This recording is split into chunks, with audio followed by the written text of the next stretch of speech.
Dan RadioStyle, hope everybody out there is having themselves a great day. Investing our thoughts wisely is not just cliche, but actually something that is exceptionally important. Probably not one thing that is more important in manifestations. Why I've been spending so much time on it lately in my videos. Neville Goddard's wife actually does a great little illustration of it in Neville's Weekly Reader, and it really points out two key things that I thought were just brilliant. One, he has a cool view of time and how we, quote, progress into the future, or how the past and present and all these things play together. It's a neat way to look at it, and it made a huge difference in my mind. I was like, oh, multiple stars right next to this section of the book.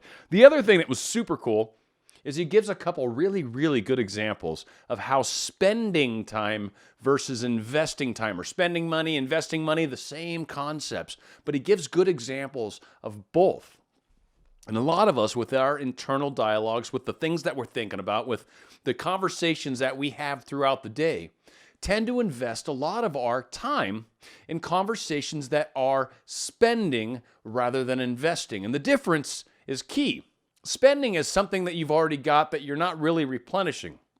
Investing is spending something that's actually going to bring something back, or to bring dividends into your life, or to bring more money into your life. An investment is something where if I put in some money, more should come back. And that's truly how this game is played. And so, as Neville's wife is kind enough to illustrate for us, on the morning of April 12th, 1953, my wife was awakened by the sound of a great voice of authority speaking within her and saying, "You must stop spending your thoughts, time, and money. Everything in life must be an investment." To spend is to waste, to squander, to lay out without return. To invest is to lay out for a purpose from which a profit is expected. This revelation of my wife is about the importance of that moment. It is about the transformation of the moment. What we desire does not lie in the future, but in ourselves at this very moment. At any moment in our lives, we are faced with an infinite choice: what we are and what we want to be. And what we want to be is already existent, but to realize it, we must match our inner speech and actions to it. It is only what is done now that counts. The present moment does not recede into the past. It advances into the future to confront us, spent or invested. One of the key parts, multiple stars right here. The present moment does not recede into the past like so many of us think. I did anyways. I think of the present falling back into the past. But the way Goddard phrases it here, and I love it, and I think it's a lot closer to truth. And when you think about what we're doing in our minds, thinking and feeling about the feeling of the wish fulfilled, right? The whole manifestation process is about looking at the present moment, sliding into the future, moving into the future. Rather than moving behind us, the present is moving us ahead. And I found that to be amazing. Probably one of the biggest truths about time that I'd ever read. Literally, just today. It's a neat way to look at how we progress through life, how we move into our manifestations. We choose a time in the future, quote unquote. And I don't mean thinking of it as in the future. You're not supposed to. You think of it as now, because you have to have it now. And you are creating a situation that in but a moment's time you will experience. But as our present moves towards this moment, I love it. Absolutely love it. Thought is the coin of heaven. Money is an earthly symbol. Every moment must be invested, and our inner talking reveals whether we are spending or investing.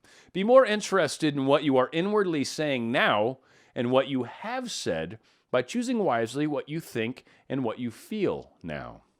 Another 2-star paragraph. Anytime we feel misunderstood, misused, neglected, suspicious, or afraid, we are spending our thoughts and wasting our time. Examples of how we will know that we are not investing our thoughts, our words, and our actions properly. Let me say this first sentence of this paragraph. Anytime we feel misunderstood, misused, neglected, suspicious, or afraid, we are spending our thoughts and wasting our time. Whenever we assume the feeling of being what we want to be, we are investing. We cannot abandon the moment to negative inner talking and expect to retain command of life. Before us go the results of all that seemingly is behind. Not gone is the last moment, but oncoming. Again, powerful when we look at the fact that our time that we spend thinking about things, sometimes we're entertaining how someone doesn't understand us, how we've got some sort of problem with another individual, how we have this issue that's not working the way we want it to because we keep noticing right now and thinking how it's not working, versus imagining what we actually want. If there's a situation in our life that's currently not working the way we want, great. What is it? How would you like that situation to be? Let's revise it. Let's imagine it. Let's think of it in a different way. You choose life and good and blessings by being that which you choose. Like is known to like alone. Make your inner speech bless and give good reports. Man's ignorance of the future is the result of his ignorance of his inner talking. His inner talking mirrors his imagination, and his imagination is government in which the opposition never comes into power. If the reader asks, what if the inner speech remains subjective and is unable to find an object for its love? The answer is, it will not remain subjective, for the very simple reason that inner speech is always objectifying itself. What frustrates and festers and becomes the disease that afflicts humanity is man's ignorance of the art of matching inner words to fulfilled desire. Inner speech mirrors imagination, and imagination is Christ. Again, the key for all of us that so many of us are not paying enough attention to. Our inner speech is the key. It's where we spend the majority of our time. We can talk about techniques all we want. I considered that yesterday's video at the start of the equation, right? All those techniques are at the start of the equation. But all the inner dialogue is the middle part of the equation.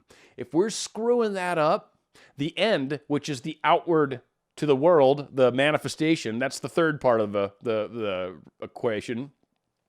If we got the middle part jacked, we're doing the first part, we're doing the technique right, got the middle part all screwed up, we're investing our time poorly, we're investing our thoughts poorly, we're investing our money poorly, we're investing poorly.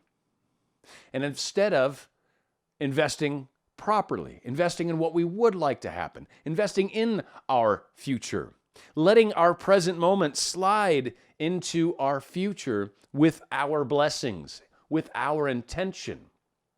When we can take charge of our day-to-day thoughts, when we can take charge of what we're experiencing throughout the day, it is amazing how quickly, and I kid you not, this isn't just some made-up thing. This is something I want all of you to try and then chime back in and be like, all right, I was doubting you at first, but then I tried it. It is amazing how when we change the inner dialogue, when we say internally the positives, when we catch ourselves having these negative thoughts and go, whoa, let's rephrase that. Let's come up with a better way to say that. Let's stop feeding these fears. Let's stop feeding this misunderstanding. Let's stop feeding this misguided thought process that some of us have. Some of the time, not all the time. But when we catch ourselves, when we see it, when we can be in the moment and notice us doing it, and then do something about it. One, seeing it is always awesome. Fixing it by saying something else is where you start to see the difference. You start to see the change. If you're not investing wisely in your future and expecting to see something different, you're not quite grasping how manifestation works. It starts inside. You have to be the thing you desire right now. You want to be more wealthy? You've got to feel more wealthy. You've got to imagine and pretend what it would be like to be more wealthy. That doesn't mean you go out and spend money you don't have. It means you feel like you've got the money already. And in but a moment's time, it will be presented to you so you can use it for the thing that you need it for. Or if there's a relationship, then focus on how that relationship can be more like how you desire it to be rather than less like how you don't want it to be. So many of us go, oh, it's not good, it's not this, it's not that. What do you want it to be? Invest your thoughts. Invest what you're thinking about and feeling. Because when you do, you're consciously manifesting your future. Dan, Radio Style.